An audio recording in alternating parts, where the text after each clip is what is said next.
Be advised that this show is not for children, the faint of heart, or the easily offended. The explicit tag is there for a reason.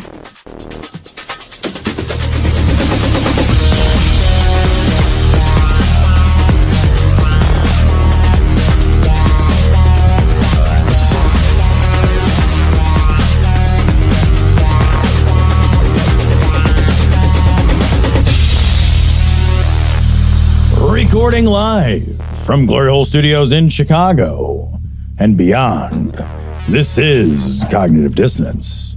Every episode we blast anyone who gets in our way.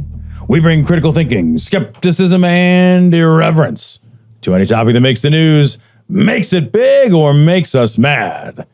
It's skeptical, it's political, and there is no welcome mat. Today is Thursday, July 27th, and Cecil, speaking of makes us mad. Hey, man, anything big happened this week? So I'm going to tell a quick story. Yeah. So I came back to work, my job that I've been working at for 22 and a half years. I had a long vacation that I was on. The longest vacation, in fact, I've ever taken from work, which was 3 weeks long. I accrue per year, I accrue like 5.5 weeks of vacation. So, like I had plenty of time to take it off. I still had plenty of time. So I took the time off. And when I came back, I had a meeting with my boss via Zoom and we had a chat and he was asking me about my, my trip and whatnot. And then I say to him, I said exactly what I just said, which was, hey, anything big happened while I was gone? And his response was, well, actually, so-and-so from HR is going to be joining us. And I thought he was kidding. I was like, oh, that's funny. And then he's like, she'll be joining us any second. Her name is blah, blah, blah. And I was like, oh, you're serious? Okay. Oh. What's this about HR that I hear? And they came on to tell me that I had a choice. I could either drastically reduce the hours that I would be paid, but it didn't sound like from the job description that I would drastically reduce the hours that I work. Yeah, and from what you described, you'd get almost no hours, like way less than half time. Way less than half time. Less than half time. Do the same amount of work and lose all your benefits. They wanted me to lose. So that was the huge good offer on the table. The offer on the table was amazing. You had get no benefit, and the reason why I stayed at my job for so long, it was low paying for the things that I did, right? But it had good benefits, and it had good benefits that took care of Sarah and I, and so it was why I stayed for years. I stayed 22 years. I mean, I was there for a long time. And amazing benefits. And I will say, I got a lot out of it in that sense. But they offered me that, or they said, or you could voluntarily separate, and there'll be a small severance, and we'll pay for your insurance for 6 months. Right. And so I had a real hard time over the week, and I had a hard time over the week making this decision. Not because the obvious answer is just walk away from this job, but I have a lot of childhood memories that are a little unpleasant and anxiety inducing about losing jobs. Yeah. So my dad was an alcoholic and he lost his job. I would say, I don't think it's a stretch to say he lost his job 15 times when I was growing up. Wow. I think 50. I don't think that's a stretch. It doesn't sound like I'm exaggerating. That's a lot, had cycles. He had cycles. Yeah. So what functioning alcoholics, what happens is they find a work. He found a work and he was good at what he did. He was a truck driver and he was a union man until he got fired for the final time. Mm-hmm. And then he got fired and hired and fired and hired for the rest of his, because he never was able to get a union job after that. But he was a union man. And so he was, a very good truck driver. He would drive his truck and then he would drink until he was incapacitated on like Monday morning, call in sick. And he would do that enough where they would just be like, look, if you're going to call in sick almost every Monday, you got to go. We can't. And so they would just fire him. And so like, I have a lot of memories of that being really bad. And so when I found out I was going to be losing my job, I had a lot of like anxiety because of it. Yeah. It's not because, and don't get me wrong, I recognize that I do need a job. I have to do something, right? And so it's not that I'm not like, I'm like, fuck it, I don't care or whatever. But like at the same time, you're not independently wealthy. Yeah. Like you need income. But I recognize that there's also the feeling like, it's not as dire as it was with my parents. Right. Like my parents were in very, very dire straits when my dad lost his job because he was the only breadwinner. Yep. And so there's a very different feeling with Sarah because Sarah has an income as well. So all that being said, I had a real rough week earlier on in the week. And then we talked, and my wife and I talked, and we had a conversation, and the final outcome is that I'm actually going to start being a content creator full time. Great. We talked about this, and you said, look, this is a step you should take. You had mentioned this is a step you should take. My wife said the same thing. And so the show is going to do a couple things different, little things that we're going to have to do in order to make it more business-like. Yep. Which we haven't done for the 12 years we've been doing it. Yep. Yeah, we've for 12 years we've run this as a joyful hobby. Yeah. We've been able to donate a lot of money. Yeah. We've been able to hire staff and pay them well. We're going to continue with our staff. Yeah. We're not making any changes there, but we do have to be a little bit more diligent about monetizing this show. We've been sort of like, hey, patrons, if you want to be a patron, that's cool. And that's kind of been our pitch. I think we really need to change that a little bit and say, hey, we actually would need people to be patrons. If you've been thinking about being a patron, this matters differently now. This isn't pizza and beer money. This isn't like put some money in and we'll donate it to Modest Needs next year kind of money. This is a livelihood. And there's a difference. And I think that we want our audience to understand the difference. We're also going to be looking at getting more advertisers. We've had the same advertiser, Adam and Eve, for years and years and years. We haven't really tried to get anything. And we haven't done the work of getting other advertisers. And that's been, for a couple of reasons, some of them intentional, other just, lack Laziness. of motion. I prefer lack of motion. That's a good way to put it, Tom. I like lack of motion Lack too. of motion. I retract laziness. Thank you. Okay. So we are going to have to make some changes on how we create or how we monetize the show. We might put ads in the plays. Put some ads in the show. Ads in the show in the sense that we're going to do auto ads. Yeah, but patrons will never hear those. Yeah, patrons never going to hear it. Patrons will always have an ad-free show. So don't worry about that. Patrons will always have an ad-free show. The content is not going to change. No, we're still going to do all the same stuff we've been doing. It's just we're just going to prioritize a little bit differently, away from pizza and beer. Yeah, there's going to be income for me now. Yep. And so if you feel like, you want to help support someone who's doing this as an endeavor, I would very much appreciate it. Also, like we say, we will be turning on some ads that are automatic that can generate some income for us with very little work on our part. Right.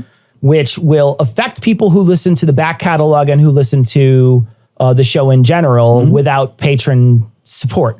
Patron support will get you an ad-free show, but the other you'll have to listen to the ads. And from what I understand, they're not terribly onerous. So it's not like it's the worst thing in the world. That there'll be some ads for you depending on where you live. They'll be sort of geolocated. Yeah, and you can skip them. You can just hit the little fast forward button and move through it, and know that by hitting that fast forward button, you're helping Cecil. You're paying us a little extra money. You're paying someone a living wage by hitting fast forward and skipping that Spanish-speaking Verizon commercial. And I want to thank the community here for being a awesome safety net that I know a lot of people don't have. I experienced anxiety this week, and I can't imagine what this must feel like for many people who go through this without a safety net underneath them. And so I want to thank the audience for being a safety net for me, because that's important. I've built this. We've done this work for a long time to build this safety net. And we always knew it was here for this, but it's one of those things that was thrust upon me. And I always try to empathize with other people, and this made me realize how difficult it is for so many people to go through this sort of thing, when they lose their job and when they have to transition. Yeah, man. And, to extend that same empathy to you, like, the safety net is one thing when you're just looking down at it and you're like, cool, that's there. Yeah. And it's another thing when, like, you fall into it and you have to feel it catch you. Yeah. And like, I will say, this show has caught me more than once, and it is scary to fall. Yeah. And it is a tremendous relief to feel caught. Yeah. And so I would echo the same thing, because there's been, and I haven't brought them up because they've been personal, but there's been a couple of times in my life that the show financially has gotten me through a tough time where I've needed the help, and the show has been the thing that kept my family fed and the lights on and the mortgage paid. Yeah. And, it's, like I said, it's one thing to look down and be like, cool, safety net. I don't need that. And it's another thing to land on it. I want to mention too, just before we get into the show, as soon as I let people know, and I let people know on Facebook, it was one of the things that I posted on Facebook just to sort of like, it's sort of like to let other people know. And it's funny because my brother found out that way and called me on the phone. We had a long conversation about it. But I also received support from the atheist podcast community personally. So that several people in the atheist and skeptical podcast community, as soon as I posted, reached out to me in private message to say, hey, if you'd like to collaborate or make some extra money in some ways, here's a few things that we can work on together to make some money. And so they did some things for me. They reached out to me to try to help me get through this. And I can't say enough about the community that's been built for so long. And something that we've been really proud of, sort of, like helping build this community and helping build this sort of podcast community. They immediately reached out right away and said, hey, how can I help? And it was really great. It was really awesome. Yeah, it was really cool. They're good people. Yeah, good people. Good people. Yeah. Tom, we got to talk about Mitch McConnell. And the best thing I saw was somebody called him, because I don't know if anybody's seen it. Mitch walks up to the podium, and I would play it, but literally there's nothing to play. It's just silence. It's just silence. Mitch walks up to a podium. He says a couple things. He genuinely looks like he's almost dead already when he starts speaking. He doesn't look well. He doesn't look well. He doesn't. And then he starts speaking, and he literally shuts off mid-sentence. Mid-word he shuts off. And he's off staring into space for, I'm not exaggerating when I say 25 to 30 seconds. Oh, at least, yeah. And then finally someone who's a medical doctor leans in and says, Mitch, are you done speaking? And Mitch kind of nods, and then they start walking him away. And then he turns around and walks back after he's sort of been nudged out of his little seizure or whatever he's having. And someone called him, which I think is the greatest thing in the world. They called him Glitch McConnell. And I was like, that is the funniest shit I've ever heard. But genuinely, and I want to say too, because I know people will see this and they'll see his face and they'll see how he's reacting, because he looks like he's either having a seizure or a stroke or something. Like he's like looking off into the distance. Nothing good is happening. Nothing. You're right. Inside that man's brain. Nothing. Because and he's kind of like holding the podium, and you can see like he's just not like he just went away. There's nothing. He just went away. Blanked out. Yeah. He went into another dimension for me. But genuinely, people will see that and they'll think, man, my dad had one of those, or my brother had one of those, or my uncle had one of those. And I'm going to tell you straight away, when that happens to your dad or your uncle or your best friend's friend of a cousin or whatever, and you were there and it was traumatic, that's a tragedy. It is. And that's a bad thing that happened. And that sucks. And we empathize with everybody out there who has had something bad that's happened to them. But Mitch McConnell is an architect of awful plans for the United States and has been for decades. And so the fact that this happened to him, I do not feel even a moment's remorse for thinking I don't care about it. And it shows me, hopefully, that he will be stepping down soon. And I think both of those are beneficial. Yeah, when a mastermind of American misery. Good way to put it. When a mastermind of American misery has a fucking meltdown, shutdown, and I'll be blunt, when he is 1 inch closer to not being in power anymore. Yeah. That is an inch I celebrate. Yeah. And I'll laugh about it, because his misfortune is a good thing. Yeah. His misfortune can only benefit. Look, Mitch, the whole Roe situation, that's the fucking overturning of Roe is 100% Mitch McConnell.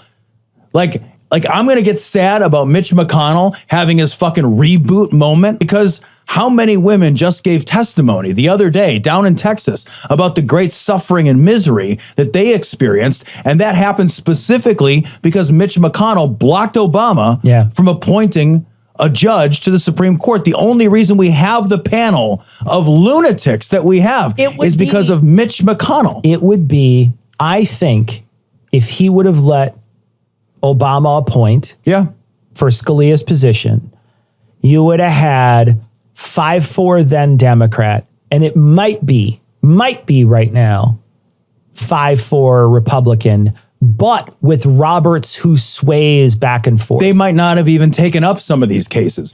Part of the reason that they take up the cases they take up is because they have a fucking super majority and they feel more confident taking them up because they know they can swing 6-3 or 5-4 and still succeed.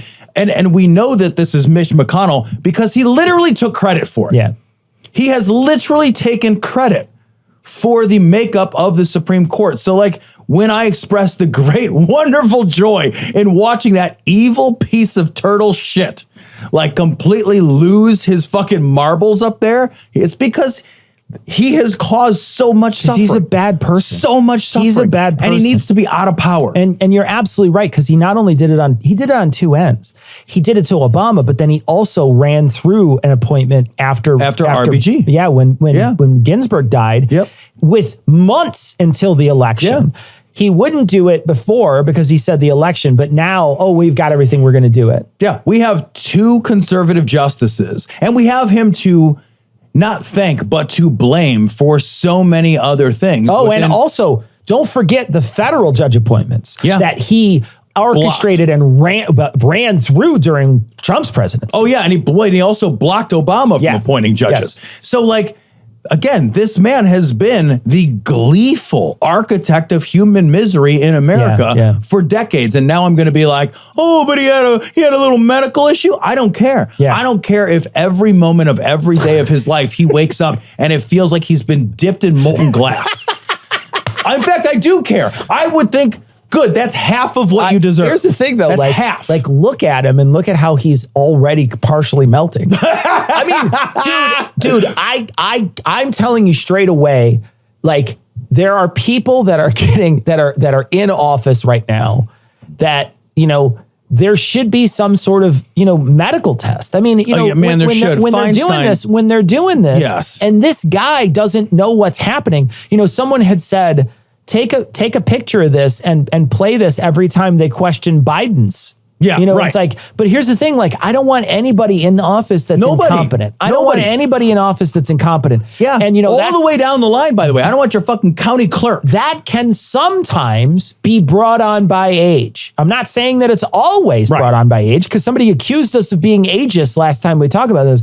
I'm just saying everyone should be tested for things. Yeah, because you don't know. Because you just don't know. I mean, look at what happens when you like that one guy who had a stroke. One of the fellas who Fetterman. Fetterman had a stroke. Well, you got to test these people afterwards. If he can still function, great. If he can't, then there needs to be something done. We need to figure this stuff out. We have a system that has there's no checks in there, man. And these people, we got 95-year-old people in fucking the Senate. Well, there's no mechanism to challenge somebody's competency and then force a test. Yeah, man. Right? And I don't want that challenge to be easy, and I don't want it to be used in obstructive ways by political enemies, but there should be some kind of third-party oversight that says, okay, we're going to do, if certain things happen, we're going to trigger a test, right? And then otherwise, we'll just have a periodic yearly competency examination for all people who make these decisions that are this big, man. Yeah, man. They're making these great big fucking decisions, and we're like, I don't even care if you know how to tie your shoes anymore. Yeah, man. What? We have harvested the ultimate weapon from those diseased bodies, and now we have the only vaccine. So Cecil, this story comes from Forbes. Twitter deletes, what should we call it? Twitter? It's X now, right? Is it X or Twitter? I don't know. Is it Twitter? I think they called it. I think it's still Twitter, but instead of the bird, which makes sense. Yeah. The bird made sense. It tweets. It's a bird. Tweet, tweet, tweet. Now the symbol is just an X. He made unilateral graphic design decisions in the middle of the night. And Cecil, he made a terrible decision. That is a weird night. Weird night. That's a weird night when you're like, what kind of weird micromanager are you as a billionaire to look at your product that you overpaid billions of dollars for, and you look at it and you say, you know what really is change, what needs to change on this platform? Not that we need to pay attention to the white nationalist problem. No, what we should do is change the logo. The logo. Hey guys, the logo that is literally synonymous with our brand, that is instantly recognizable in any language the world over. Let's change that to like something snowboard cool. X, raw, yeah, Mountain Dew. What? X? It's so funny. It's X Games. X internet. What's tweeting? Funny, what's What? Is it still going to be like, tweeting? Is it going to be Xing? Type in x.com. No. Twitter comes up. Oh, does it really? Yeah, so he bought X.com? He owned it already. Oh, he did? So years ago, he wanted to start a banking system that was an online banking system before Bitcoin and any of that other stuff. And he wanted to start an online banking system, and he called it X.com. It never took off. Yeah. So he's always had this X idea. little pinch in the ass his Right. whole career that he wants to do X.com. Well, now he can finally use it. Well, and I know too that his goal is to have an everything platform. Yeah. Like one platform that people go to, that's your social media, that's your banking, that's your shopping, that's like your one-stop app. And there's similar apps. There's an app that's used in China, I don't remember the name of it, that is it's kind of an everything app, you know, and I can't remember for the life of me what it is right now, but I know that's Elon Musk's goal. And I know he'll never achieve that goal. That is a stupid fucking idea. I don't care how powerful Twitter gets. I don't care if it does everything in my life better than the 7 or 12 apps. I would never use it. I would never use it on the principle of fuck you, Elon Musk. Well, and I think that I want him to fail. Yeah, well, he's done enough stuff to be shitty. Yeah. And this is another one of those things. Yeah. This in particular is another one of those things. Twitter deletes fact check of Musk connecting Bronny James's cardiac arrest to the COVID vaccine. So it was also just a weak connection. So it was a spineless, shitty insinuation connection. Let me read what he actually wrote. He said, "We cannot ascribe everything to the vaccine, but by the same token, we cannot ascribe nothing," adding that myocarditis is a known side effect of the COVID-19 vaccine. And like, here's the thing. Yeah, he's LeBron James Jr. Is he LeBron James Jr.? Yeah, he's LeBron James Jr. Oh, shit. It says Okay. Bronny James, LeBron Ramon Bronny James Jr. So I can't James is remember. the eldest child of professional basketball player LeBron James. I'm going to ask a really dumb question.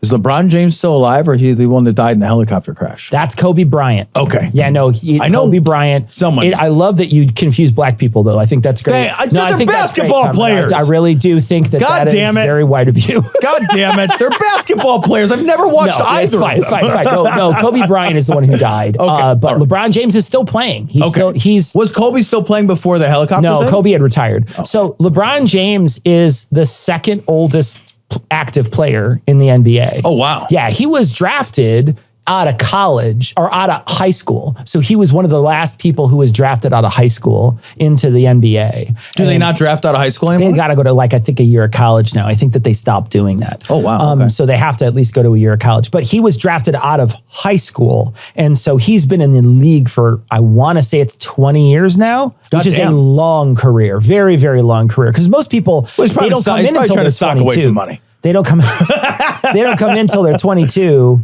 And then they only play until they're, 35, 36, around. He's 38. So he's been playing a long time, but they put him in a hyperbaric chamber after every game or whatever. Is he still like a dominant player? Is he Nah, still, like- he's not. He's not as dominant. He can turn it on, but he's like when you get older than a young man, Right. You're not you just can't do the things that they do anymore. Oh, I know that. And I know that very well too. But even more so, the level at a high athlete right. is even more. So in the old days, you play 48 minutes as a whole game. He would play 48 minutes and play hard 48 minutes. Now he plays 20 minutes and he might play hard for like 10, where he's Okay. like playing hard minutes, you Right. know? So it's like, he's not the same, but he's still like, don't I'd get me be wrong. very proud if he's I could still get 20 very hard good. minutes. He's still very good. Yeah, no. 20 hard 20 minutes. hard minutes is a long time. Jesus Christ. That's a long time. You're an escort at that It's an point. extra 18 hard minutes. What the hell am I going to do with that? But in any case, I had to look it up, but it is his son. Okay. So he had a heart attack. He had a heart attack. Yeah. Yeah. And so that just sometimes happens to people. We've talked about this before. And like there are multiple causes of myocarditis. So it seems And they're not to even be- saying it's myocarditis. We don't even know. Right. We don't even know. We just know they had cardiac Yeah. arrest. But, the fucking vaccine conspiracy theorists, they seize upon every cardiac event that happens to well-known people. Yeah. And then they say, well, myocarditis is caused by the COVID-19 vaccine. It's like, yeah, but, COVID also causes myocarditis. And at like a higher twice rate. the rate At a of higher the rate. vaccine. Yeah. Right? And so, yeah, all right. Like, also just like lots of things, it turns out. I looked this up. Like, myocarditis just like happens non-causally sometimes. Yeah. Right? So do cardiac arrests. Yeah. Cardiac arrests happen just non-causally sometimes, where we're just like, yeah, fucking heart fucking blew up. That's what happens. Like, sometimes shit happens and we're not 100% sure why, because we're made out of fucking electric meat signals. Yeah. Are you kidding me?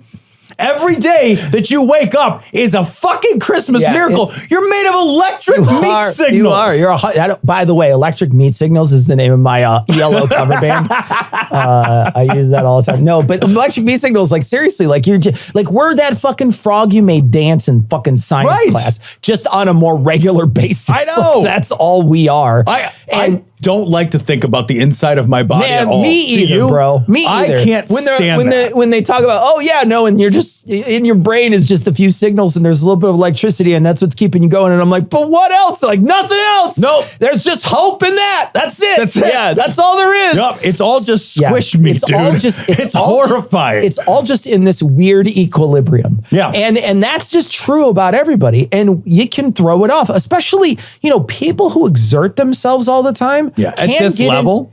Can get into some arrhythmic problems and can have some serious issues. That happens. That happens. I was just reading. It's so funny you mentioned that. I was just reading about that atrial fibrillation is a fairly common side effect of endurance athletes. So people who work like really hard for extended periods of time, like they have hardening of the heart, they have fibrosis of the heart, they have atrial fibrillation. Like being like an ultra marathoner or a regular marathon runner is actively bad for your heart. Shit. Like it is not recommended to do that stuff because like exerting yourself at that level places stresses on the body that the body doesn't always recover properly from. Wow. When you work that hard too, like you're saying, like as everything's in this crazy balance, it's like, okay, well, like, what about your sodium levels? What about your potassium levels? Oh, your potassium got fucked up. Well, you can easily have a heart attack from that too. Yeah. And like if you're out there and you're sweating constantly, you're working constantly, you are putting yourself at some risk. Yeah. And that's not to say that like exercise isn't good for you. It's actively very good for you. But also, like a lot of things, there are certain levels and there are precautions you have to take. And that might not have anything to do either with this cardiac arrest. And it's not just Who that. knows? It's not just that. It's you have to also realize that too much of a good thing can be a bad thing. Right. And that happens, with other things too. That is definitely something that can happen with exercise as well as other things. The problem is that everybody forgets correlation does not equal causation. Exactly. And that happens so often and so frequently. And the real issue here is not that Elon Musk is a dipshit and trying to paste two things together that don't belong. The real issue is that he's running a platform that reaches millions of people, and he has control over whether or not he's being fact checked on. Yes. Yep. And that is a big deal and a real problem. And it should warn all of everyone out there to not use Twitter whenever possible. Twitter is going to continue to be a bad place to get information, a bad place to tell people things, and a bad place to communicate because it does not produce a safe environment for the truth. No. What it does is actively hostile to the truth. Hostile. That is exactly right. It is hostile to the truth. Yes. And that's a real problem. And this is a huge platform. And I cannot wait for it to falter and fall and go away and eventually close down and be X.com and somebody buys it and puts up like dick pics or whatever.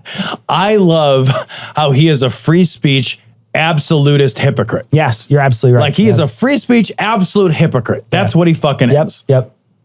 Whoa, ladies and gentlemen, it's time to unleash the beach beast within you. This summer, Manscaped is here to help you level up your beach game with their new Beard Hedger Pro Kit. They're going past waist deep in the grooming game and diving in head first to your facial hair fantasies. The Beard Hedger is a game changer, allowing you to shape your beard like a true beach babe.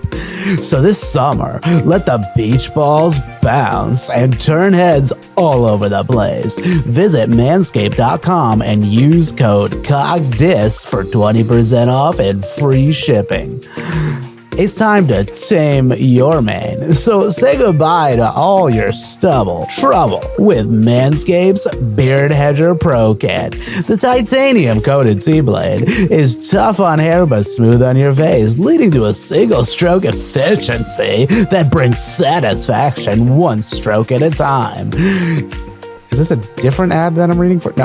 The Pro Kit doesn't end there, though. They have created 4 dermatologist-tested formulations for your post-trim care. First, there's the beard shampoo and conditioner. You need to remember all your hair is different. Your beard hair is more coarse and easier to damage than the hair on your head. That's why the kit has made shampoo and conditioner specially designed to moisturize, reduce ingrown hairs, replace natural oils, and promote beard health.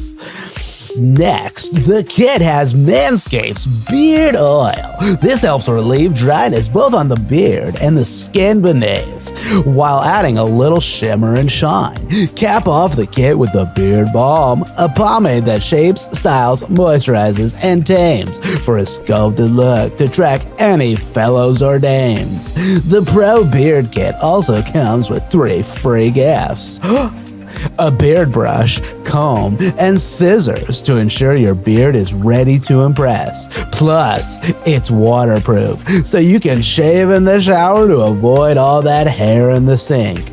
I know when I'm getting ready for the Barbenheimer premiere, I need to trim my hedges so I'm ready for Ryan Gosling. Now I have become Dapper, destroyer of disheveled. So get 20% off and free shipping with the code COGDIS at manscaped.com. That's 20% off with free shipping at manscaped.com and use code COGDIS. Manscaped Beard Hedger, 1 stroke, 1 guard, 20 lengths.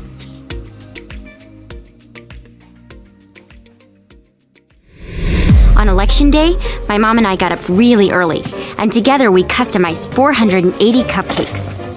Tom, can you just read this one aloud? Because at the end of it, they seem to pull punches, and so I want to. Yeah, I thought this story is from the Daily Beast. Rudy Giuliani concedes making false statements about Georgia election workers.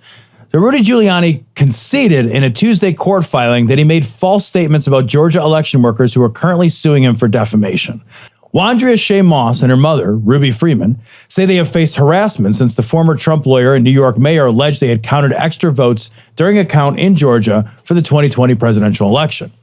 In the new filing, Giuliani chose not to contest that the statements were false and published to third parties, but said his admission wouldn't affect his argument that his statements were constitutionally protected and that they didn't cause the plaintiffs any damages. He did not contest that, quote, to the extent the statements were statements of fact and otherwise actionable, such actionable factual statements were false, end quote. So he didn't contest that. There's a lot of negatives in this. And I don't know. I feel like I need an equation. I got to subtract things from each side. It's really terrible writing. It's very bad. Terrible writing. Mayor Rudy Giuliani did not acknowledge that the statements were false, but did not contest it in order to move on to the portion of the case that will permit a motion to dismiss. Giuliani's political advisor, Ted Goodman, told the Daily Beast in a statement, "This is a legal issue, not a factual issue. Those out to smear So I think I understand what they're saying. So what he's saying is, whether or not I said these things and whether or not they were true doesn't matter because I'm constitutionally protected to say whatever I want, is what his argument is going to be. Now, that's not how defamation works. Defamation definitionally means... Giuliani a lawyer? Shouldn't he know that? Yeah, it's fucking nonsense. Yeah. Like, we do have constitutional protections to say certain things, but also there are limits, and defamation literally defines those limits and defines how we're held accountable to the limits. Also, we heard Giuliani's statements. We know what he said. He was recorded saying it. Yeah. He said, look at they are exchanging a USB drive to add votes to a tally. Like they're passing a crack vial back and forth, I think he said. It was something like that, or something a cocaine like vial. It was a drug. It was a drug. Some racist reference. And he even said, racist any reference. single person who's been in who has done prosecution for a state would recognize their sort of nefarious behavior. And they were handing each other like a Tic Tac. Yeah. Like she was giving her like a fucking sweet. She was giving her mom a fucking lifesaver or something. Right. That's what was happening. And they were saying that they were past. So we know he lied. Yep. We know he lied, not only because you don't just add votes and they just appear, because you need to have a fucking record of those people. You can't just be like, well, we added 6,000 votes. Where's the signatures? Who cares? Yep. That's not how this works anyway. But the idea that behind it is that we can see that they're not doing what he's saying. Right. So we know he lied already. Yep. So And it's not like I need him to admit it. Yeah, and I think what he's saying is, I'm allowed to say lies because we are allowed to lie. No, sure. I'm allowed to say lies because it's constitutionally protected. And the reason it's constitutionally protected is because these ladies weren't harmed by my lies. But we know that's bullshit.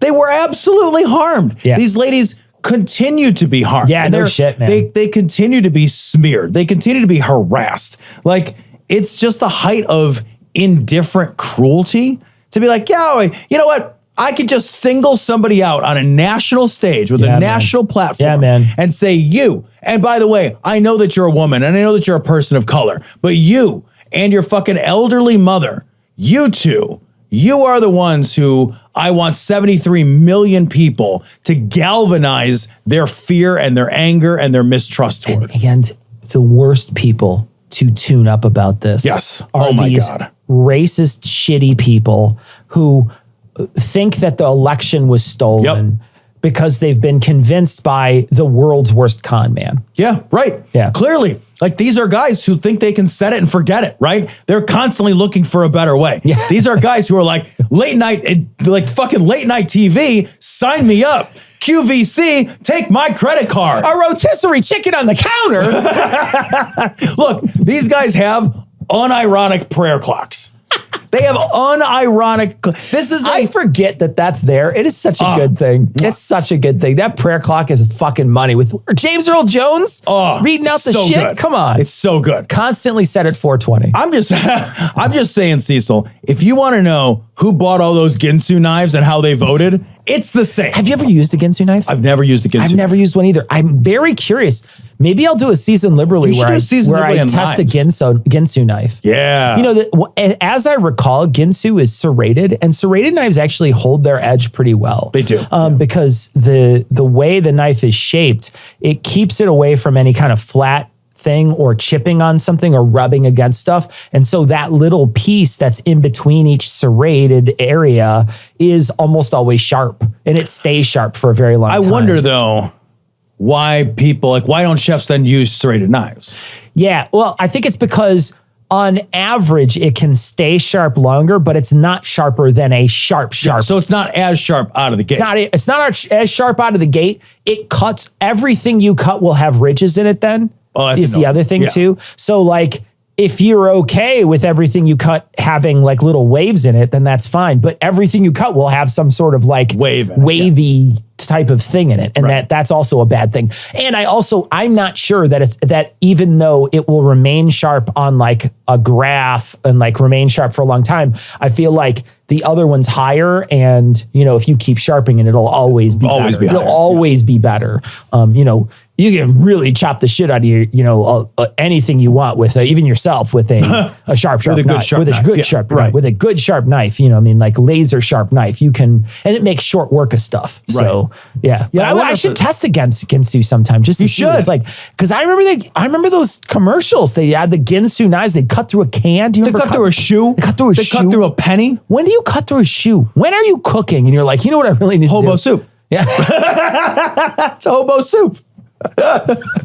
Wait, you always wonder like what's in that little bandana on a stick? It's Ginsu knives. Yeah. It's all just Ginsu knives. If you get a bunch of them, you get bum flights. Why? Because she's a freak, and that's what freaks do. Hunter Biden's attorney files ethics complaint against Marjorie Taylor Greene for showing sexual images. So we talked about this last week. Marjorie Taylor Greene, the fucking world's worst troll. She showed pictures that she stole off of Hunter Biden's laptop and basically showed America revenge porn in a craven and shitty attempt to embarrass Hunter Biden and shame the Biden family. And unsurprisingly, Hunter Biden's lawyer was like, hey, aren't there fucking ethics rules about that? Yeah. Aren't there fucking ethics rules? The board that they're going to, so this Office of Congressional Ethics that they sent to, this is a nonpartisan group that is their nonpartisan independent entity previously established by the House that reviews allegations of misconduct. But what can they do? Do we know if they can do anything? No, I don't know that they can do much except for just like... Is it a strongly worded letter? I think this is all strongly worded letter shit, Cecil. What he did bring up is, hey, you fucking emailed this shit out, and if one of those emails went to a kid, you just disseminated pornography to a child. Yeah. And so you talked about that last week, and his attorney said the same thing. Yeah. And like, also just, I don't know how that's not illegal. If this was broadcast...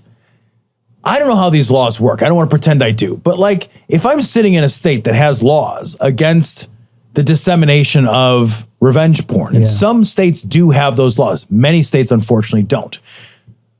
If I'm sitting in a state and I got C-SPAN on, why can't I be like, yeah, all right, you just showed me revenge porn. Yeah. Here I am in the state of Illinois, I think we have it, and you showed me this fucking revenge porn, and like, we'll bring up the case in Illinois. Yeah. This can't be legal. I would imagine that he has some legal recourse to go after her after this, because it's not just that they did it in Congress. I think you do have very deep protections in Congress, and that even though it was shown on C-SPAN, and even though it was televised, I think there is some very deep protections. I think she took the extra step to send it to her supporters, and that's the real issue. And I think like, that's the key that they should be focusing on, and that's how they should be trying to sue her. I really do feel like they should sue her for a lot of money. I feel like she should, and I feel like that she, as long as it doesn't go up in front of this judge that's going to like throw out the Trump case, maybe it'll work. I think they should arrest her. Yeah, I think they should. No, I mean, you're saying this is a felony. I think distributing pornography to children, which if any kid got that email, distributing pornography to a child, I mean. How is that not a criminal case? At the very least, I'd love to see her lose a lot of money over this. I just want to see her lose. Yeah, and I want to see her lose at every level. This is very brazen. Yeah. This is one of those things that's very brazen. Now I am become Barbie, the destroyer of Ken. Tom, I want to put this on the big screen because I have never seen a bigger loser in my entire life. This is the most cringy thing Jesus God I have ever seen. Go ahead. I'm embarrassed. Yeah. Embarrassed just to read this. This is from the Daily Beast. Ben Shapiro, 39, films himself setting fire to Barbie dolls because he is manly and mad. Yeah, like, okay, you had to buy the Barbie doll. Like, I never understand these people who burn apart a product that they just fucking bought. Like, you paid for that. You paid money for it, and it went to the people who you didn't want to have the money. These guys who are big fucking mad about Barbie are big fucking mad about Barbie because they are weak, insecure, pathetic, small men. Yeah. And their response to their own insecurity is to behave in more insecure ways. Yeah. Like everybody sees through this, Cecil. Nobody is impressed by this. Yeah. Nobody is like, wow, you really made a great point there when you burned that bar. Like this is all like, I don't even understand who this appeals to. This is more of that attack anything that appears to us and our delicate sensibilities as woke. They have tried to make anything that they consider woke a bad thing and something that should be fought against with everything you have. And so they see the Barbie movie as this, it's a feeling that they have that this is a woke movie. They are telling you things that the manosphere wouldn't say, right? They're saying things that are empowering to women. They have trans people in the movie. So there's these things that they automatically don't agree with. And he even takes a stab at one of the trans people in the movies. He says something like, One of the Barbies is trans Barbie, Shapiro says, and this is true, totally normal, as if this is a female Barbie with a voice deeper than my own. That doesn't take much. And I was just gonna say, like, dude, I have a higher voice for a guy. You sound like a fucking squeak toy. Yeah, like, are you kidding me? Yeah. Get the fuck out of here. It's not hard. Most of the 13-year-old girls that I've met have a deeper voice than Ben Shapiro. I have met more manly men at the fucking pool party my stepdaughter went to with all of her girlfriends last weekend than Ben Shapiro. If I do like deep hits of helium, I have a better a lower voice than Ben Shapiro. No, it's pathetic. And that's the thing, like that's the thing, is he's trying to attack this trans person to be a shitty, awful person, because how does this trans person affect him? Not at all. Doesn't at all. Not at all. Yeah. But what Ben wants to do is make it about those people so that he can then look like this bastion of anti-woke to his loser audience that gobble this shit up. Look at the title of this video. Ben Shapiro, all caps, destroys the Barbie movie for 43 minutes. Yeah. I mean, are you kidding me? Like, that's so fucking cringe. My balls just shot up in my body. That's the caption for his video as he posts it. Yes. So he's that'd be like me posting a video like, you know, Tom is awesome on Tom Time today when Tom is great on the Tom channel by Tom. Like, what the fuck is that too? Like, that's like, it'd be one thing for me to see something awesome and be like, Cecil did an awesome thing and I called it awesome. But when I call myself awesome, that's definitionally uncool. That's taking out vertebrae to suck your own dick. It is. But like, this is a guy, Cecil, who has figured out how to monetize the insecurity of small men. Yeah. And he has done a very good job of monetizing the insecurity of small men. And if that's all he was doing, I would care 2%. The problem is that he's doing that at the expense of marginalized groups. Yeah, absolutely. He's doing that at the expense of women. He's doing that at the expense of people of color. He's doing that at the expense of trans people. He is hurting others in order to monetize the insecurity of these men who will go out and create havoc and violence. And no, you're misogyny not wrong. in the You're world, not wrong, right? man. So like, it's not just that he's taking their money and he's grifting them. Right? That might be in his head what he thinks he's doing. I don't think he believes any of this shit. I don't care if he does. He's playing a part. But I think he's a grifter. Yeah. The problem is that his grift encourages violence against women, and women don't need more violence against them right now. Absolutely right. I think that hits it right on the head. And, you know, it's pathetic. I mean, it's gross that he's gonna do this stuff and pander to this shitty audience of his that are gonna lap this shit up. Yep.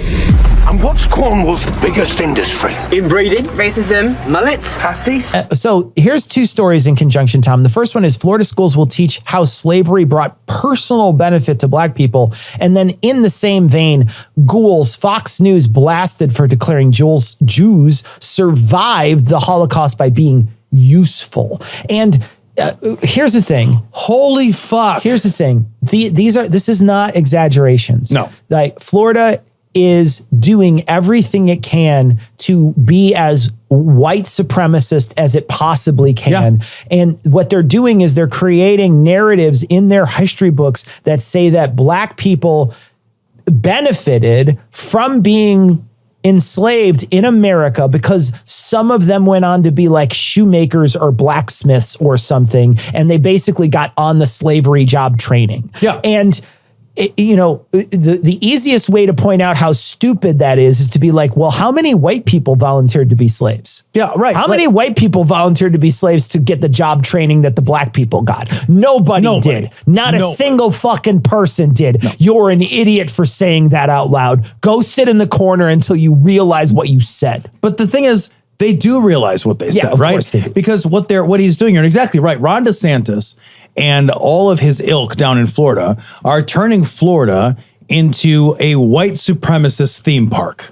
Yeah. That's what it is. Like, it's going to be the fucking Magic Kingdom and the KKK Kingdom. And they're going to be like, the rest of Florida is the KKK Kingdom. He is actively courting this kind of violent white supremacist nonsense and cruelty and meanness. And like, I don't think any of these guys believe this shit with a straight face. They don't. But the point is, like, what they're saying is, if you're racist, you're safe here. Yeah. That's what all that message is. All that means. That's all that message is if you're a white racist, you're safe here. Welcome to Florida. It has two. Sweat your balls off. It has two real goals. The first is, as you say, this is a safe space for racists, and that's the truth. But then it also has the goal of being upsetting to normal people, to a normal human who understands history and understands how things work. It's upsetting because it's an upsetting thing to say. And they are happy when you're upset. They are excited when you feel distress because you're worried that some poor student in their state will not be told something that is even close to the truth. You're upset by that, and that makes them happy because in the other story, they call them ghouls. That's what they are. They are. They're fucking ghouls, man. It also furthers the political disenfranchisement of people of color by erasing their history. Absolutely. Because people of color who are able to point to the history, you know, because it wasn't just slavery, right? You know, like they always go back and like, oh, slavery ended 200 years ago. And it's like, yeah, but it was like fucking slavery and Reconstruction and Jim Crow. And the fucking civil rights movement didn't happen until the fucking 1960s. And like people couldn't fucking vote or own property or, you know, like these are things that took years and decades and generations of abuses and violence. And those abuses and violence continue. It's if you erase the history of people of color, which is what they're trying actively to do. Absolutely. And they're smart, right? Because if they erase the biggest stain on the ink blot, then nobody will pay attention to all the rest of it. But if that big stain is there, it's easier to see where we smeared it forward. You know what I mean? That's a great metaphor. Yeah. And like, what they want to do is go in and just erase that. Erase it. Just don't make it unimportant. You know what? It's either not going to teach it at all, or we're going to literally whitewash it. Yeah. You know, or we're going to like recast it as something different and smaller and less egregious. And it's like, this is a group of people who are like, my rights are being infringed when we said wear a mask. Yeah, man. When we said, will you wear a mask? Not in your house, not like in your car, not when you're outside, but can you just wear a mask when you're indoors in public spaces, right? People lost their shit. And like the other side of that is they're like, well, you know, when white people owned black people and owned and controlled every part of their lives and broke up their families and separated them from their children and raped them and murdered them with impunity. But, you know, some of them learned a useful skill along the way. So it all kind of washes. It all kind of washes. It's kind of, you know, half dozen of one, six of the other or whatever. Holy shit. Yeah. No, it's holy grotesque. shit. And then this other guy on Fox News defending it, he says, we should just read this because this is gross. He says, so someone says to him, Fox News liberal co-host says, she starts mentioning that she's Jewish, and she asked, would someone say about the Holocaust, for instance, that there were some benefits for Jews, right? While they were hanging out in concentration camps, you learned a strong work ethic, right? Maybe you learned a new skill. And then this guy, this Gutfield, is that his name? Gutfield or whatever? Greg Gutfield says, did you ever read Man's Search for Meaning? It talks about how you had to survive in a concentration camp by having skills. You had to be useful. Utility kept you alive.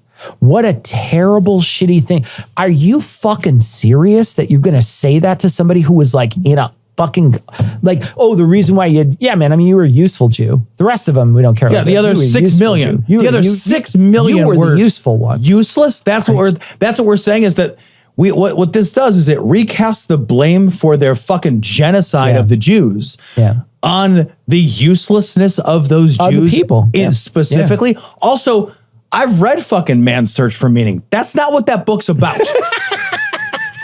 That's not what that book's about. I mean, I don't doubt that maybe that might be in there, but that's like if that's what you got out of Man's Search for Meaning, you need to search that for a better meaning. You need to go get better meaning out of it. No, but like when you're a shitty racist everything you read reinforce your racism. Yeah. And so this guy's a shitty racist and probably not all that smart. And so when he reads it, he doesn't think, oh, well, what's the deeper meaning here? He's like, what can I pull out of this to make myself feel better? Right. And that's what he pulls. Yeah.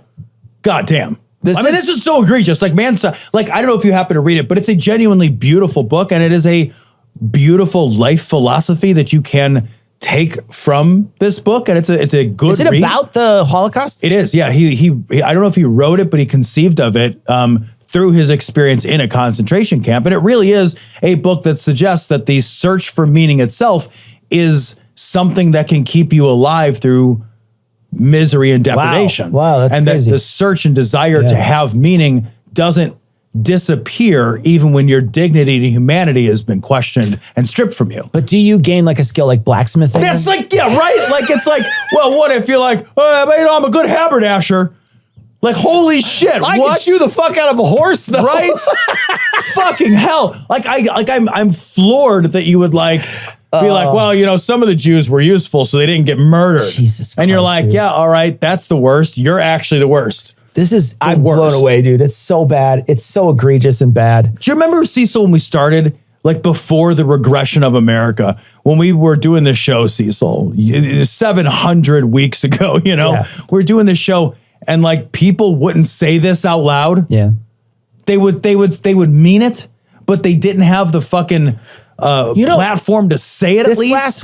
This last week, we talked about whether or not it was better for someone to be outwardly shitty, like Lauren Boebert throwing away the green shoe pin. Also, someone sent in a message and said the green shoe pin, the reason why that has meaning is that was how she was identified, because there was nothing left of the person to identify. That's so they had to fucking find, upsetting. and that's why the green shoes have significance. And she threw that in the garbage, by the way. Or would it be better if it was Mitt Romney? And there's some pushback there, and I think rightfully so, where people were saying, like, at least now we can see who they are and what they're saying, right? We know who the bad people are. But I also really do want to fall back on what I said and say, this is bad. That's modeling bad behavior. And I think it lets people know that it's okay. Yeah. And I think the reason why we're seeing more of it nowadays is because people think it's okay to say. People think Fox News is playing blatant racism on television, and somehow that's okay in America. Somehow that's okay, and that can't be okay. That can't be okay. That can't be okay. And Florida is changing its books to enshrine white supremacy, and that can't be okay. And it's okay because I think we're modeling these behaviors and saying, and we're pushing that Overton window. That Overton window is constantly being pushed. Yeah. And I think that's the problem, is when that Overton window gets pushed that too much, people start thinking, well, you know, at least they're not like lynching people. Yeah, man. You know what I mean? That's where we're at now. And then once people are getting lynched, it's going to be like, well, at least it's not me or whatever. Like, the problem I have is, like, I understand the idea that, like, you want to know who your villains are. Yeah. I get that idea. My worry is that we're creating more villains. Yeah, you're empowering the villains that exist. We're empowering the villains. We're funding the villains. Yeah. We're amplifying their voices. We're giving them mainstream platforms. And by doing that, we're creating minions for the villains. Man. And we're like giving them better layers. You know what I mean? Like, none of that's good. We need less villains, and the villains need to be scared of us. Yeah. It makes me very, very uncomfortable. The villains aren't scared of us anymore. And that's the thing is, you know, I remember when we first started seeing, and I think it was when they were marching with the tiki torches. Jesus Christ. And you and I were looking at each other and saying, well, I thought it was bad. Like, I thought Nazis were a joke. I thought it was a joke growing up that Nazis exist. I thought there's not real Nazis out there. And now you just see them all over. Yeah, man. They're waving a Nazi flag at a DeSantis rally. And they're comfortable doing it. Yeah, they're happy to do it. The thing is, like, look at how much has changed even since then. That's a great thing to bring up. Because when the Tiki Torch shit happened in Charlottesville, right? A lot of those people showed up wearing masks. They did not want to be identified. Yeah. Because when they got identified, the public shaming, these guys would lose their jobs. They'd be publicly shamed. For years, these assholes would be wearing masks. They'd be trying to hide their identity. Yeah. Now they've become public celebrities. Yeah, and that is worse. Yeah, I mean, Nick Fuentes is doing the circuit on podcasts now. Yeah, he's getting big podcasts. He's becoming mainstream. He's sitting on big podcasts, having conversations with people and he's getting play. Like the only thing Nick Fuentes, should be doing is like hiding in a room and never coming out of it. I know. Like Nick Fuentes is not someone who anybody should ever talk to and have a conversation with and broadcast. Yeah, Richard Spencer was afraid to show his fucking face, right? Because it was going to get punched, or he was going to get something thrown at him. You know what I mean? Now these guys are celebrities, and they're mainstream, so they're not just celebrities at their fucking Klan rally, they're not just celebrities. No, man, they're in their fucking like den of hate. Fucking Nick Fuentes is hanging out with Kanye, man. That's what I mean. Him and Yeezy are fucking walking around like that's upsetting, dude. He's sitting on Alex Jones, which is a huge show that's getting a lot of play. Like these are not small names. It's not niche anymore. This isn't a tiny group of people. And he's getting on big podcasts. Big podcasts are listening to him. Do not be surprised if you don't see Nick Fuentes on Joe Rogan sometime. Yeah, I firmly believe we have to shove these fuckers back into the corner. We have to, they need to feel unsafe. Having these views. They need to feel like they will be fired from their jobs. They need to feel like they will be ostracized from their social communities. They need to feel like by expressing these views that they won't, find fucking swipes on Tinder. They need to feel like these views separate them from the norm. No quarter. I'd never back down. No quarter. You've said that since the beginning for years. For a decade you've been saying the same thing. I don't think that's wrong. You're saying no quarter to bigots, period. Nowhere. That's it. You don't feel safe nowhere. You don't get to be like that. Once you change your mind and change who you are, welcome. Once you repent and ask forgiveness and do the right things, you can change who you are. But as long as you remain a fuck stain, sorry, society doesn't need you, man. Yeah, man. We don't fucking need you. No, dude, you're a little bitch. I am not. I don't even know why I hang out with you guys. Because you're a piece of shit. I am not a piece of shit. Well, yeah, but you're a little bitch. Sure. God damn it, man. I swear you guys rip on me 13 or 14 more times, I'm out of here. Fuck, man. This story's from, NBC. Alabama Republicans refuse to draw a second black congressional district in defiance of the Supreme Court. What's going to happen? I don't know how this works. Is it going to get bounced to another place that will draw it for him then? I don't. So here's what happened, guys. So Alabama should have at least 2 districts that are predominantly black in their demographic makeup. But what they did is they drew these fucking crazy maps like they always do. They basically put all their black population or the majority or a big chunk of the black population in one map and said, all right, we'll concede that one. And then all the rest of it will be white, which means it'll be Republican. Yeah. And so we're going to stick all the rest of them and then we're going to draw this crazy map. And that went through the federal court and through the appeals process and all the way through to the Supreme Court. And the Supreme Court said like, fuck, that's blatantly, come on, no. Absolutely not. Demographically, you got to have at least 2 districts, Alabama, that are predominantly black. Don't draw these fucking sliver bullshit octopus maps. What the fuck is wrong with you? And so Alabama went back to the drawing board and they drew the same fucking shit. Pretty much the same map. They tried to defend it by saying, well, there's 40% black population. That's not a majority. In the second one. It's like, that's not a majority. Do you understand how numbers work? That's at least 11% shy of fucking 51%. It's such a stupid thing to do. And it disenfranchises. And here's the thing, man. This is a fucking hard right Supreme Court saying it disenfranchises black people. Yep. You gotta really be disenfranchising people for this fucking court to notice it. It has to be so much that they can't do what they want to do, which is to approve it anyway. Yeah.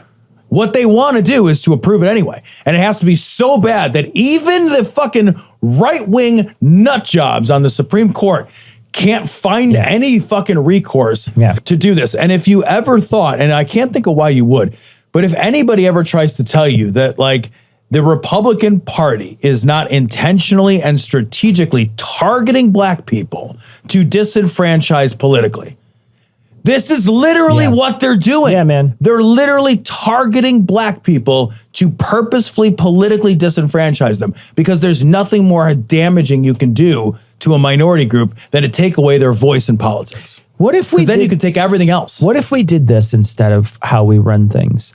So we run things by district where we're like, these are the districts that do this. But what if we just took one big vote and you voted either Republican or Democrat? Like, let's say you voted, you decide, because we're a two-party system, let's stop pretending. Sure, yeah. So let's say in our state, they decided they said, okay, now we're going to vote for the United States House of Representatives. Cast your vote for Republican or Democrat. Doesn't matter where you live. We tally them all up. And then there's a pool of Democrats and a pool of Republicans. And then we say, okay, well, there was, 780,000 votes for Democrats and so about this. And then we split them up because we know our state gets 20. Yeah, so to do it fairly. And so we say, okay, well, now we take that number and we divide it by 20 and we figure out, we do a little bit of a very easy math. Very easy. And then we say, okay, well, that equates to 13 Democrats and 7 Republicans. So Republicans in Illinois, you pick your best 7, send them off. Democrats in Illinois, you pick your best 13, you send them off. And that's how we handle it from now on instead of districts. And is there a bad thing with that I said? Here's the downside to that. And I think that there's some legitimacy is that by dividing the state up into districts, you supposedly have people who are from your area representing your area. Sure, yeah, that's not true because we know Marjorie Taylor Greene doesn't live where she lives. Right. So we know it's not true. That's the idea. Yeah, right? we know it's not true. We know it doesn't. We know work. that they fudge these numbers all the time because they want to win districts. That for would be shitty the people. counter argument, right? Is that you want somebody who lives in your district to be in Congress and understand the plight of the people from your district. Unless you want to just get a trailer and get a trailer on top of a fucking mountain and or pretend whatever you live there for a little while. Yeah, like liars. Liars lie all the time. Yeah. So it's not like this is some sort of sacred thing that we're breaking because they lie already. So it doesn't matter. So if you throw that idea away, then no, there's no downside. I don't know what it would be, but in my opinion, that's so much more fair. Yeah. So then we say, okay, well, then there is no black district, white district, and there is no benefit to having these things drawn out very complicated. We don't do that anymore. What we do is we just count the numbers. It's just the raw numbers from the state. We've already decided the arbitrary borders of this state are this. And so we just count the raw numbers in this state. I mean, even if you were going to pay sort of homage to the concept that districting made sense, then keep the districting concept, you could just very easily say the district maps are drawn up by a nonpartisan group. Couldn't you just do it by county too? I mean, you could, but I don't know that you would want it because you can have a lot of counties that demographically become isolated for different reasons. Segregation's still such a big thing. Sure, yeah. So I don't know that, but I mean, you could just very easily say, all right, well, we're just going to have a nonpartisan group that creates these maps and that group has an oversight committee. Bada bing. Instead, they give this like power to the people in charge to create maps that encourage them to keep themselves in charge. Yeah, man, no, it's really a bad system. It really just, all it does is encourage this bad behavior. It does. Over and over and over again. It kind of requires it. I actually feel like we should just settle everything with tug of wars. I feel like that's how you settle it. Elect Tom to Congress. Do you know how much I want my job to be tug of war? I have been eating pizza for years in preparation. You are the anchor? Are you the anchor, Tom? I got big grip strength and a lot of girth. Are you the anchor? Let me just lean back. Let me just lean. What do? I lean. I don't skip leg day. That's what I do. That's it. You want me to not move? You've never seen somebody not move the way I can not move.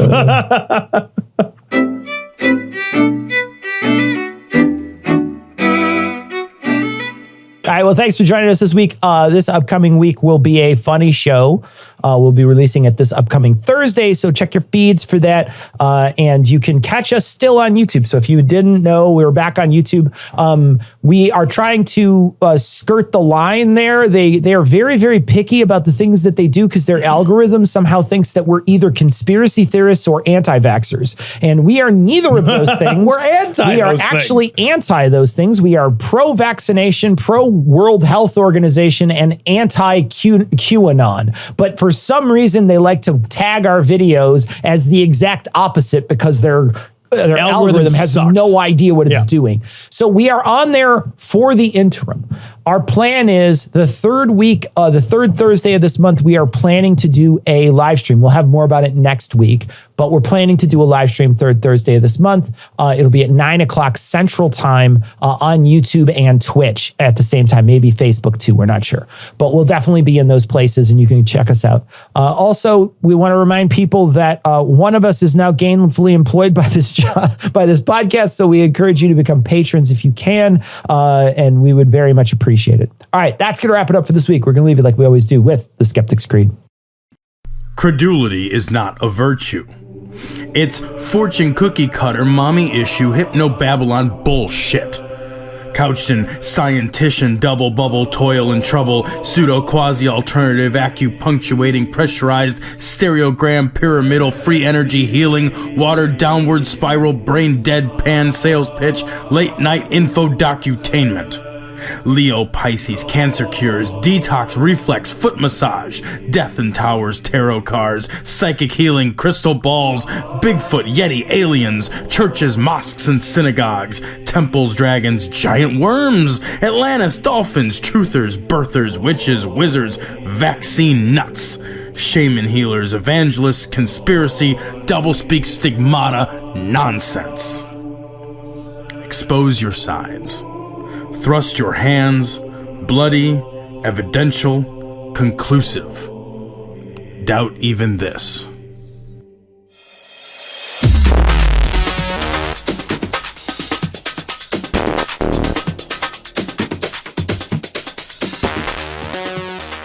The opinions and information provided on this podcast are intended for entertainment purposes only. All opinions are solely that of Glory Hole Studios, LLC. Cognitive Dissonance makes no representations as to accuracy, completeness, currentness, suitability, or validity of any information, and will not be liable for any errors, damages, or butthurt arising from consumption. All information is provided on an as-is basis. No refunds. Produced in association with the local Dairy Council and viewers like you.